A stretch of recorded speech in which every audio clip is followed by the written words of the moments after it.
Naglunsad naman ang Philippine National Police ng malawakang symposium sa Muñoz High School sa Roxas Isabela upang talakayin ang mga isyong kinakaharap ng kabataan kabilang ang pambabastos, bullying, iligal na droga at mga panganib sa kalsada.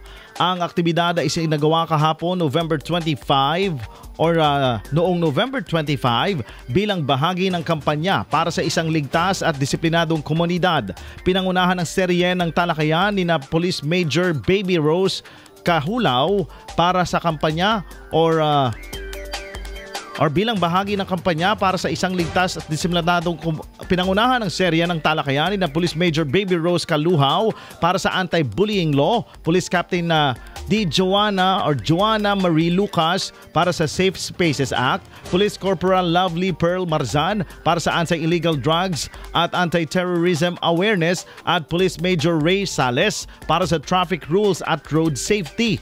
Layunin ng programa na mapalawak ang kaalaman ng kabataan at kababaihan tungkol sa kanilang karapatan, mapaigting ang proteksyon laban sa anumang uri ng pang-aabuso at maitaas ang kamalayan sa wastong pagtalima sa batas trapiko. Binibigyang diin ng PNP na isa itong mahalagang hakbang para sa mas ligtas na paaralan at komunidad. Tiniyak ng PNP na patuloy nilang isusulong ang mga programang pangkaalaman at pangkaligtasan upang mabigyan ng mas maliwanag at mas ligtas na hinaharap ang mga mamamayan ng Isabela. IFM News.